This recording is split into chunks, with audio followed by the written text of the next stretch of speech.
Group 2 mains. మిత్రులారా, విజేతగా అవతరించడానికి ఒకే ఒక స్టెప్ దూరంలో ఉన్నారు. ఏం చేయాలి? మీ హార్డ్ వర్క్, మీ నిబద్ధత. కొన్ని టిప్స్ అందిస్తాను ఈ వీడియోలో. Welcome to 1 hour. మిత్రులారా, గ్రూప్ 2 మెయిన్స్ సాధించడానికి ఇక మనం ఒక స్టెప్ దూరంలో ఉన్నాం. మేమైతే 2022లో ఈ గ్రూప్ 2 ప్రిపరేషన్ మన విద్యార్థులు మేము కలిసి ప్రారంభించాం. ఎక్కడ లో అవ్వకుండా ఎన్నో విషమ పరిస్థితులు వచ్చాయి, కొత్త సిలబస్లు వచ్చాయి, డేట్స్ మారాయి, హడావుడి, ప్రభుత్వాలు మారాయి. అయినా సంకల్పం మారలేదు, కంటిన్యూ చేసుకుంటూ వచ్చాం. ఈవేళ ఫలితాల్లో ఆ సామర్థ్యం ప్రదర్శించగలము అని ఒక గట్టి నమ్మకం మాకు ఉంది. మిత్రులారా, ఎన్ని సంవత్సరాల నుంచి మీరు ప్రిపేర్ అవుతున్నారు, చక్కగా వెళ్తున్నారు. ఎవరు అవునన్నా కానన్నా ఈ 92,500 మందిలో 91,600 మంది బయటకు వచ్చేస్తారు కదా. ఇది నిజమా కాదా? ఇది మీరు అంగీకరిస్తారు, నిజం. మరి ఏం చేయాలి? ఫస్ట్ నిజాన్ని మనం అంగీకరిస్తే ఏం చేయాలో సొల్యూషన్ వస్తుంది. నా దృష్టిలో టఫ్ ఫైట్, గట్టి పోటీదారులు ఒక 10,000 మంది ఉంటారని నేను అనుకుంటున్నాను. మిగతా వాళ్ళు పోటీ ఇవ్వడానికి ప్రయత్నం చేస్తారు, మరి రీచ్ అవుతారా లేదన్నది కాలం నిర్ణయిస్తుంది. మరి ఏం చేయాలి సార్ అని? నువ్వు ఏ పుస్తకాలు కొన్నావు, ఏ టెస్ట్ సిరీస్ రాసావు, ఎన్ని గంటలు చదివావు, ఇదేది నీకు అక్కర్లేదు. నీకు అక్కరైంది ఒకటి 2025లో బిట్టి ఎక్కడ పడుతుంది, ఇది ఇంపార్టెంట్. అంతే. నీ టార్గెట్ బిట్ అయితే బిట్టిని సాధించడానికి నువ్వు ఏదైతే ప్రయత్నం చేస్తావో ఆ ప్రయత్నాల్లో నీకు ఖచ్చితంగా విజయాన్ని సాధించి పెడతాయి. చాలామంది బేసిక్స్ చదివేసి మేము ప్రిపరేషన్ పూర్తి చేసాము అంటున్నారు. వాళ్ళు ఎగ్జామ్ రాసినప్పుడు అర్థమవుతుంది మేము 30% కూడా చేయలేదు అని. కాబట్టి మీ ప్రిపరేషన్ పకడ్బందీగా ఉండాలి. మీరు ఆలోచన చేయాలి. ఆలోచన చేస్తే మనం చక్కగా ముందుకు వెళ్ళడానికి అవకాశం ఉంటుంది. ఉదాహరణకు శాతవాహనుల కాలంలో గోవర్త అంటే ఏమిటి, ఏమది, ఆ టర్మ్, ఆ పదజాలం దేని నుంచి వచ్చేస్తుంది, ఇది ఇట్లా ఇంపార్టెంట్ అన్నమాట. అంతే తప్ప గౌతమిపుత్ర శాతకర్ణి సైనిక విజయాలను ఈ శాసనం వివరిస్తుంది. ఎవరికి కావాలయ్యా అది? ఇట్లా మనం అర్థం చేసుకోవాలి. సైన్స్ అండ్ టెక్నాలజీలో మీరు ఇప్పటికీ పినాకా దీని గురించి చదివింటారు. కానీ నిన్నటి రోజున వచ్చిన పినాకా లేటెస్ట్ డెవలప్మెంట్స్, దాంతోపాటు సెంట్రల్ గవర్నమెంట్ చెప్పిన ఆయుధాల ఎగుమతులు భారతదేశం స్థానం మీరు ఇప్పటికే రీచ్ అయ్యారు. నేను మన టెస్ట్ సిరీస్ ద్వారా శ్రీ మేఘనా థింక్ టేక్ అప్లో రీచ్ అయ్యేలా చేశాను. మీరు కలెక్ట్ చేసుకున్నారా? ఈ రకమైనటువంటి ధోరణి నీకు ఉండాలా. భారతదేశంతో ఎక్కువ ఆయుధాల వ్యాపారం చేస్తున్నది ఎవరు?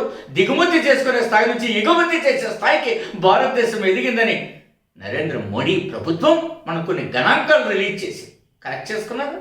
అవి మీ ప్రిపరేషన్లో మార్పు చేసుకున్నారా? చేసుకోగలగాల.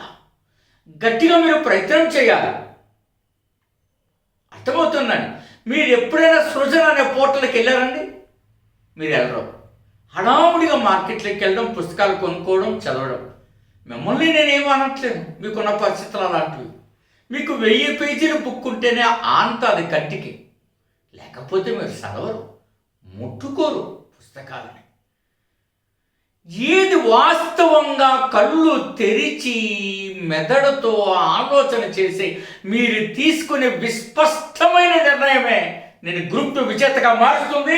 ఆ స్టెప్ దూరం నుంచి నేను గ్రూప్ 2 ఆఫీసర్గా మార్చి నీ జీవితంలో 2025లో గ్రూప్ 2 కొట్టానని నీ పిల్లలకు, మనవలకు, స్నేహితులకు ఎవరికైనా నువ్వు ఒక తీపి వార్తను షేర్ చేసుకోవడానికి అవకాశం ఉంటుంది.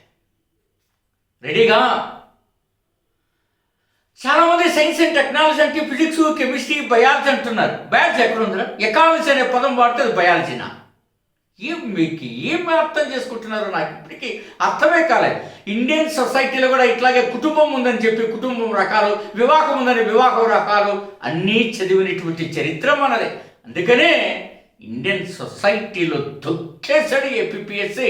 మీరు ఇక్ష్వాకుల కాలంలో చదివి ఉన్నట్టాడు ఏమని, మాటరి పుత్ర వీర పురుష దత్తుడు అనేటువంటి ఈ గుంటడు శివలింగాన్ని తొక్కివేస్తున్న దృశ్యం డ్యాస వద్ద దొరికిందని చదివింటారు.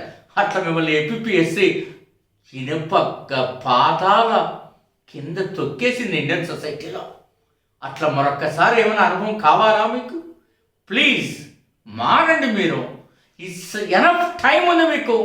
ఈ టైంలో మీరు మారండి. ఇదిగో మీరు మారడానికి మరొక అవకాశం ఇక్కడ ఇస్తున్న శ్రీవేణ థింక్ ట్యాంక్ యాప్లో వెళ్ళి టెస్ట్ రాయి, మీకు తెలుస్తుంది ఇప్పుడు ట్రెండ్.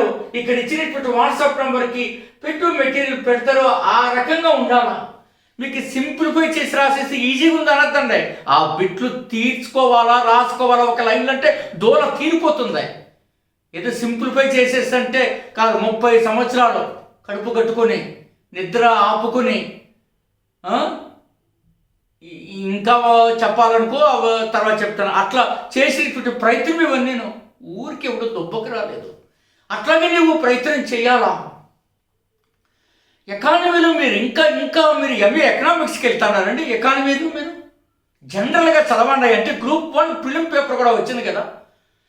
సబ్జెక్టుతో కూడా కరెక్ట్ చేయవచ్చు. ఆ సబ్జెక్టుని సింప్లిఫై చేయవచ్చు. ఇదిగోండి సింప్లిఫై చేసి ఇచ్చాను చూడండి. 3వసారి ఇండియన్ ఎకానమీ మా పిల్లలకి చేస్తూ ఉన్నారు. తొక్క తీస్తా, గట్టిగా నిలబడతా వాళ్ళ కోసం. ఈ వాయిస్ నిలబడ్డాను కూడా. చూడండి ఇక్కడ లేబర్ ఫోర్స్ పార్టిసిపేషన్ రేట్, శ్రామిక శక్తి భాగస్వామ్య రేటు లేటెస్ట్ రిపోర్ట్ వచ్చింది కదా.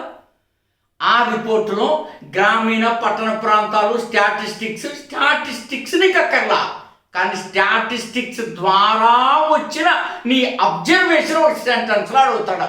అది తెలుసుకోవాలా. నువ్వు గ్రామీణ మహిళలో శ్రామిక శక్తి భాగస్వామ్య రేటు పెరిగిందా లేదా అంటాడు.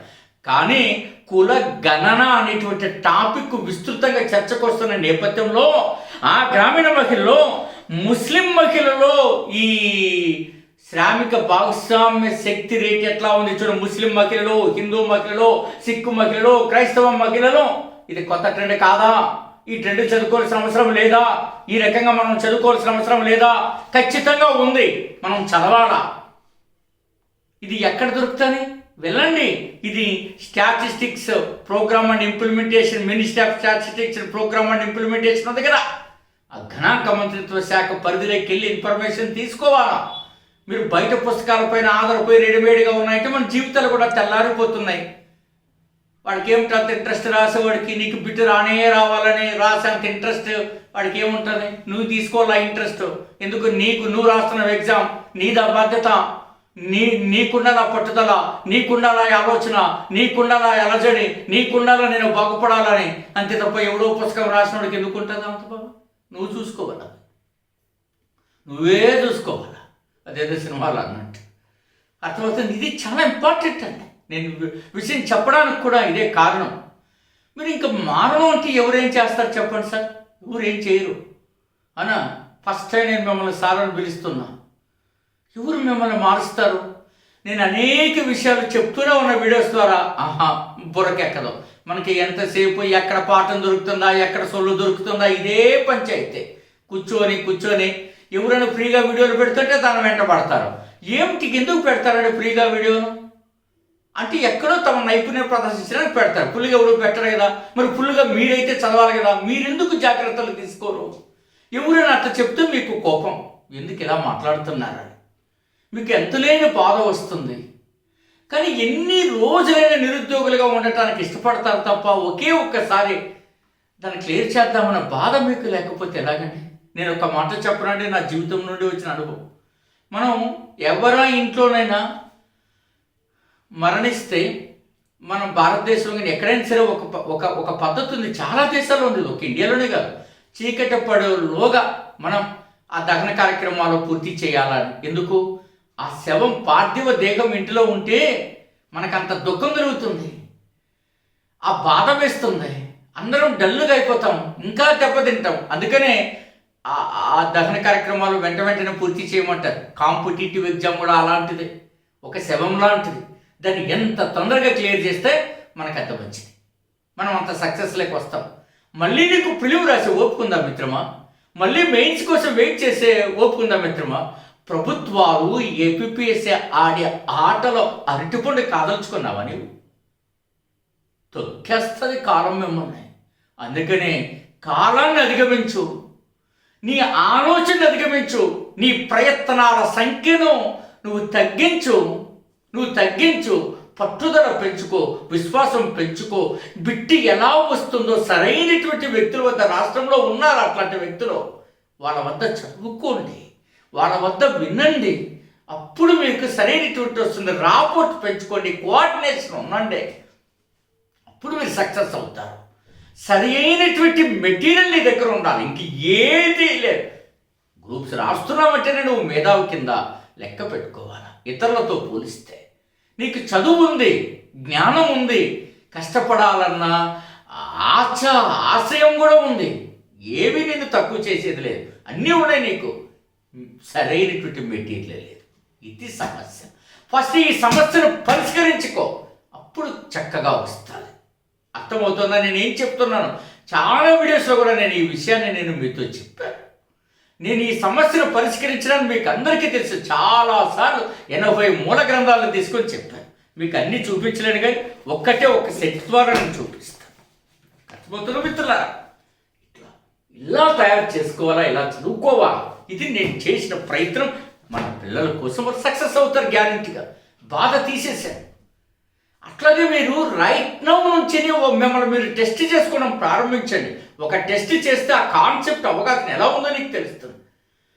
నీ బుర్ర ఏం ఆలోచన చేస్తుందో తెలుస్తుంది. అసలు నువ్వు లైన్లో ఉన్నావా లేదని తెలుస్తుంది. అందుకే నేను topic wise test series micro లెవెల్కి వెళ్ళి 160 టెస్టులని డిజైన్ చేసి నిద్రాహారాల మాన్ తీసుకొచ్చాను. No repeat, no old questions, no more basics.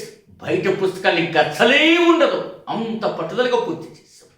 ఇంకా అవగాహన ఇవ్వడానికి కూడా నేను అనేక ప్రయత్నాలు చేస్తూనే ఉన్నాను. మీకు దయచేసి ఆలోచన చేయండి, సిలబస్ని కన్సల్టేట్ చేసి చదవండి. దీనికోసం ఒక వీడియో చేస్తున్నా, అర్థమవుతుందండి? ఇవన్నీ పాటించండి. ఒక స్టెప్ దూరంలో మీరు ఉన్నారు. ఈ స్టెప్ దూరాన్ని మీరు అధిగమిస్తారని మంచి ప్రయత్నం ద్వారా ముందుకు వస్తున్న ఆశిస్తూ మీ doctor Gopal Reddy. All the very best.